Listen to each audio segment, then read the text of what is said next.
사도신경으로 신앙고백 드리시겠습니다. 전능하사 천지를 만드신 하나님 아버지를 내가 믿사오며 그 외아들 우리 주 예수 그리스도를 믿사오니 이는 성령으로 잉태하사 동정녀 마리아에게 나시고 본디오 빌라도에게 고난을 받으사 십자가에 못 박혀 죽으시고 장사한 지 사흘 만에 죽은 자 가운데서 다시 살아나시며 하늘에 오르사 전능하신 하나님 우편에 앉아 계시다가 저리로서 산자와 죽은 자를 심판하러 오시리라. 성령을 믿사오며 거룩한 공회와 성도가 서로 교통하는 것과 죄를 사하여 주시는 것과 몸이 다시 사는 것과 영원히 사는 것을 믿사옵나이다. 아멘. 함께 은혜 나눈 하나님의 말씀 누가복음 18장 10절에서 14절까지의 말씀입니다. 누가복음 18장 10절에서 14절까지의 말씀입니다.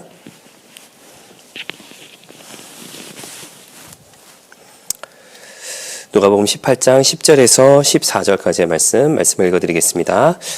두 사람이 기도하러 성전에 올라가니 하나는 바리새인이요 하나는 세리라. 바리새인은 서서 따로 기도하여 이르되 하나님이여 나는 다른 사람들 곧 토색, 불의, 간음을 하는 자들과 같지 아니하고 이 세리와도 같지 아니함을 감사하나이다. 나는 일에 2번씩 금식하고 또 소득의 11조를 드리나이다 하고 세리는 멀리 서서 감히 눈을 들어 하늘을 쳐다보지도 못하고 다만 가슴을 치며 이르되 하나님이여 불쌍히 여기소서 나는 죄인이로소이다 하였느니라.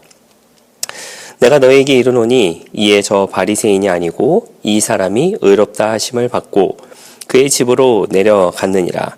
무릇 자기를 높이는 자는 낮아지고 자기를 낮추는 자는 높아지리라 하시니라. 아멘. 네, 할렐루야. 우리 저는 본문의 말씀 가지고 함께 말씀의 은혜를 나누기를 원합니다. 여러분 혹시 여러분 주변에 이 사람은 정말 신앙생활 참 잘하고 있는 것 같다. 이 사람은 이른바 이제 믿음이 좋은 것 같다라고 생각하시는 분들 아마 계시리라 이제 생각합니다. 그 주변에 있는 어떤 내 식구가 될 수도 있고 아니면 내가 아는 지인일 수도 있고 아니면 이제 상대방은 나를 모르지만 또 어떤 한 위대한 신앙인 혹은 이제 어떤 목회자 어떤 성도의 모습을 보면서 저 사람의 신앙의 모습은 참 좋아 보인다, 참 훌륭해 보인다라고 생각하는 그런 신앙인들이 아마 있으시리라 생각을 하게 됩니다. 당시의 기준으로 봤을 때, 예수님 시대의 기준으로 봤을 때 그 기준, 모든 기준의 가장 그 높은 위치에 있는 그 모든 기준을 다 충족하고도 남는 사람이 있었는데 그 사람이 누구였냐면 바로 바리새인이었습니다. 율법은요, 굉장히 많은 가르침을 이야기하고 있습니다. 굉장히 많은 것을 또한 사람들에게 요구하고 있죠. 그 율법을 통하여서 여러 가지 조건들을 이제 제시를 하면서 그것을 지킴으로 인하여서 온전히 하나님 앞에 올바로 서게 될 것을 이야기하는 부분들이 율법이었다라고 하는 것이죠. 그래서 율법이 이제 사람들에게 요구하는 조건들이 이제 몇 가지가 있었는데요. 물론 많이 있습니다만은 그 중에 이제 몇 가지 중에 한 가지가 율법은 이제 대속죄일 하루 금식을 이제 요구했는데 이제 오늘 본문에 나와 있는 이 바리새인, 예수님께서 이제 비유로 말씀하신 이 바리새인은 일주일, 그것보다 더 훨씬 많은 일주일에 2번씩 금식하는 그런 모습을 이제 보여주고 있습니다. 왜 하필 예수님께서 이런 거를 이제 말씀을 하셨을까라고 생각을 해보게 되면은 금식하는 것이 그리고 11조를 내는 것이 중요하고 혹은 중요하지 않다. 그런 것을 이야기하는 것은 결단코 아니다라고 하는 것을 여러분 잘 아시리라 생각을 하게 됩니다. 그러면 이제 왜 예수님께서 굳이 이렇게 이제 바리새인과 세리, 그 당시 사람들 기준으로 생각했을 때 모든 충족 조건보다 훨씬 많은 조건을 가지고 있는 그 바리새인에 대해서 이야기하면서 왜 예수님께서는 세리의 편을 드셨는가라고 하는 것이죠.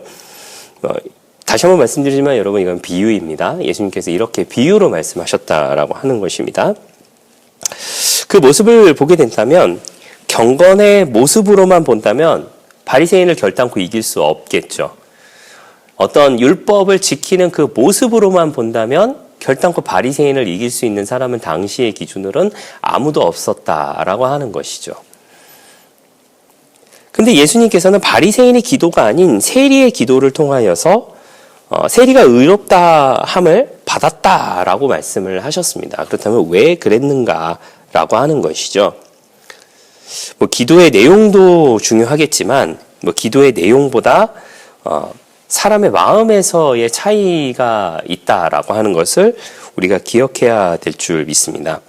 사실 바리새인의 기도 여긴 다 나오진 않았고 예수님께서도 비유로 말씀하셨기 때문에 아주 자세하게 말씀하시진 않았지만 당시의 바리새인들은 굉장히 높은 수준의 신앙과 높은 수준의 어떤 율법 지식을 가지고 있는 사람들이었다라고 하는 것이죠. 그리고 그들의 기도는 아마도 굉장히 훌륭한 기도가 되지 않았을까라는 생각을 하게 됩니다.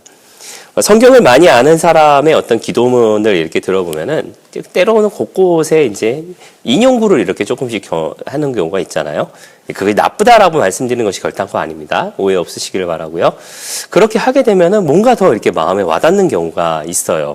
내가 힘이 없을 때 나의 힘이 되신 야훼여 내가 주를 찬양합니다라고 하는 그런 인용구를 쓰면은 뭔가 내가 하나님의 도움을 받고 있는 것 같고 내가 마음에 평안이 없을 때 평안을 너에게 끼치노라 라고 하는 그런 말씀을 함께 인용하게 된다면 뭔가 주님의 평안이 나에게 더 임하는 것 같고 라고 하는 그런 마음이 들 수 있습니다.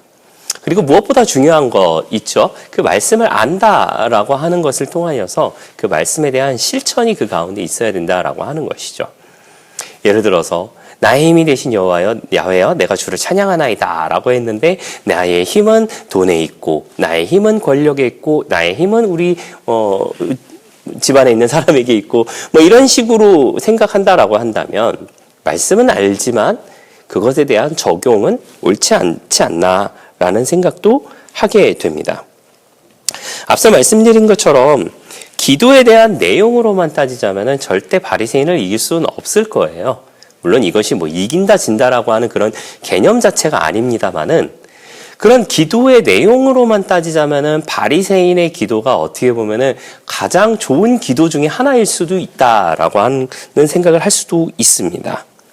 하지만 예수님께서 이 말씀을 하시면서 그 누구도 바리새인이 의롭다함을 받은 것이 아니라 세리가 의롭다함을 받고 집으로 돌아갔다라고 이야기를 하셨다라고 하는 것은 결국은 그 사람의 기도를 드리는 사람의 마음에서의 차이가 분명히 있다라고 하는 것을 우리가 기억해야 될 줄 믿습니다. 그렇다면은 바리새인은 그 세리와의 비교 우위를 두어서 의롭다 하심을 받지 못했다라고 하는 그런 것일까요? 바리새인이 저기 옆에 보이는 세리와 나를 비교함으로 인하여서 하나님 제가 저 세리보단 낫죠? 하나님 제가 저 토색하는 자들보다 낫죠? 하나님 제가 저 율법 지키지 않는 사람들보다 제가 더 낫지 않습니까? 하나님 저 금식 안 하는 사람들보다 제가 더 낫지 않습니까? 하나님 저 하나님께 11조 드리지 않는 저 사람보다 내가 더 낫지 않습니까?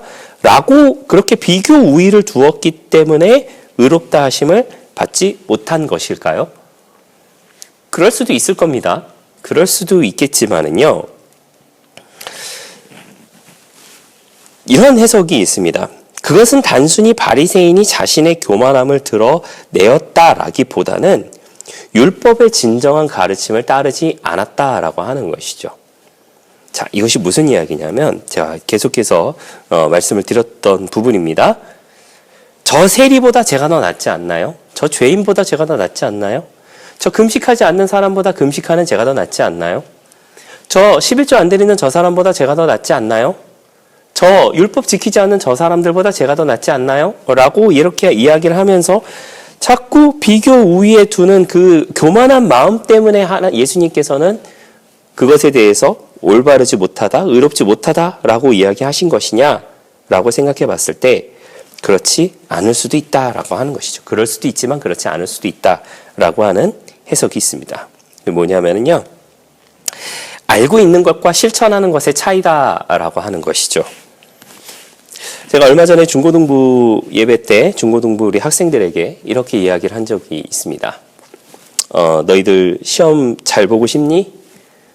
성적 좋게 나오고 싶니? 그렇다면 내가 확실한 방법 하나 알려줄게. 열심히 공부하면 된다. 라고 이야기를 해줬어요. 맞는 이야기 아닙니까, 여러분? 학생이 좋은 성적을 거둘 수 있는 방법은 한 가지 방법밖에 없습니다. 열심히 공부하는 거죠.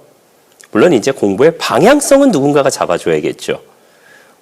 이 학생은 국어가 부족하니까 국어를 조금 더 공부를 한다거나, 이 학생은 수학이 부족하기 때문에 수학을 조금 더 공부한다거나, 전체적으로 부족하다라고 한다면 전체적인 기초를 다시 다져주고 그것을 올바르게 이렇게 쌓아가는 것을 누군가는 가르쳐 줘야 된다라고 하는 거죠. 근데 중요한 건 뭡니까?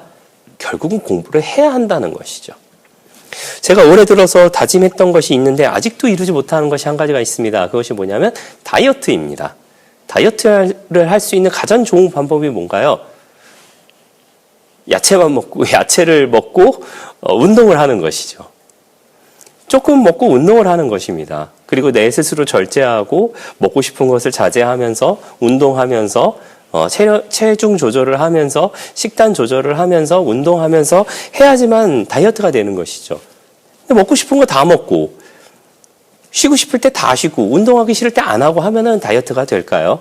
안 된다라고 하는 것이죠. 우리는 머릿속으로 사람이 살아가는 그 가운데 우리는 머릿속으로 웬만한 것들은 이렇게 하면 된다라고 하는 어떤 그런 경험에서 오는 그런 지식이 있으리라 생각을 하게 됩니다. 그런데 예수님께서는 왜 바리새인의 기도는 하나님께서 의롭다 하지 못하고 세리의 기도가 의롭다함을 받았다라고 이야기하냐면요. 세리 먼저 이야기하겠습니다. 세리는 하나님 앞에 자기가 죄인이다라고 하는 것을 내려놨어요. 자기가 죄인이다라고 하는 것을 고백했습니다. 나는 그 어떤 것을 했으라도 하나님 앞에 온전히 설 수 없는 존재이지만 그럼에도 불구하고 하나님께서 나에게 긍휼을 베풀어 주셔서 내가 하나님 앞에 엎드릴 수 있는 것이고 하나님께서 하실 수만 있다면 죄인된 나이지만 하나님의 자녀가 되고 죄인된 나이지만 하나님과 동행하며 살아가는 삶을 살아가길 원합니다라고 하는 겸손한 마음으로 하나님 앞에 나아갔던 것이고요. 바리새인은 무엇이었나요? 바리새인은 모든 것에 대해서 자기를 높이기 위해서만 모든 것을 적용했다라고 하는 것이죠. 심지어 율법조차도. 그는 율법을 잘 아는 사람이었습니다. 율법을 잘 아는 사람이었지만 잘 실천하는 사람은 분명히 아니었다라고 하는 것이죠. 율법을 잘 알면 율법을 잘 실천해야겠죠. 누가복음의 내용을 10장에 있는 내용을 잠깐 보시면은요. 10장 25절에서 27절까지의 말씀에는 율법교사가 예수님께 이야기하는 장면이 등장합니다. 잠깐 소개해 드리겠습니다. 어떤 율법교사가 일어나 예수를 시험하여 이르되 선생님 내가 무엇을 하여야 영생을 얻으리이까? 예수께서 이르시되 율법에 무엇이라 기록되었으며 네가 어떻게 읽느냐? 대답하여 이르되 내 마음을 다하고 목숨을 다하며 힘을 다하며 뜻을 다하여 주 너의 하나님을 사랑하고 또한 내 이웃을 내 자신같이 사랑하라 하였나이다 라고 이야기합니다. 그리고 예수님께서도 또 말씀하시죠. 잘 알고 있구나. 너도 그렇게 하거라. 하지만 율법교사가 그렇게 하지 않고 있기 때문에 예수님께서 그렇게 하라라고 말씀을 하셨다라고 하는 것이죠.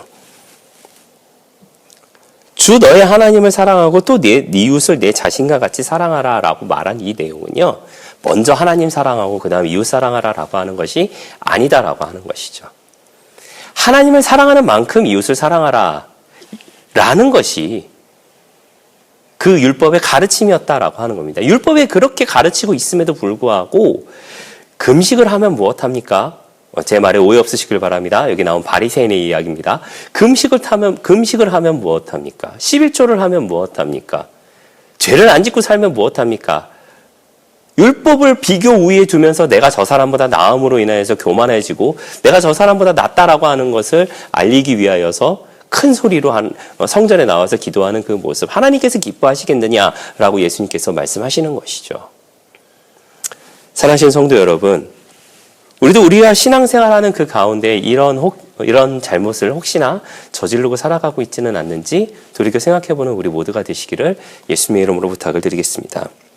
우리는 하나님 말씀 앞에서 언제나 겸손한 모습으로 살아가야 하는 것이며 하나님의 말씀을 아는 만큼 그것에 대한 실천함이 또한 우리에게 필요하다라고 하는 것을 기억해 주시는 저와 여러분들 되시기를 예수님의 이름으로 부탁을 드리겠습니다. 단순히 세리가 하나님 앞에 무릎 꿇고 엎드려서, 그리고 바리새인이 단순히 자신의 그 잘된 것만 자랑하는 것으로 인하여서 의롭다함을 받지 못한 것이 아니라 알고도 지키지 않는 그 바리새인의 모습을 예수님께서는 어쩌면 비웃으시고 비꼬신 게 아닐까라는 생각을 하게 됩니다. 우리도 신앙생활하는 그 가운데에 우리가 아는 것을 통하여서 올바르게 실천하는 저와 여러분 되시기를 부탁을 드리겠고, 그 올바르게 실천하는 모습을 통하여서 하나님의 기쁨되며 살아가는 저와 여러분들 되시기를 예수님의 이름으로 부탁을 드리겠습니다. 기도하겠습니다. 좋으신 아버지 하나님 감사합니다. 저희를 주님의 자녀 삼아주시고 또 함께 예배드리게 하시니 감사를 드립니다. 우리가 말씀을 아는 만큼 또한 실천하게 하여 주시고 온전히 실천하는 그 모습을 통하여서 하나님의 기쁨되며 살아갈 수 있도록 함께하여 주시옵소서. 예수님의 이름으로 기도하였습니다. 아멘. 주기도문으로 마치겠습니다. 하늘에 계신 우리 아버지여, 이름이 거룩히 여김을 받으시오며 나라가 임하시오며 뜻이 하늘에서 이루어진 것 같이 땅에서도 이루어지이다. 오늘 우리에게 일용할 양식을 주시옵고 우리가 우리에게 죄 지은 자를 사하여 준 것 같이 우리 죄를 사하여 주시옵고 우리를 시험에 들게 하지 마시옵고 다만 악에서 구하시옵소서. 나라와 권세와 영광이 아버지께 영원히 있사옵나이다. 아멘.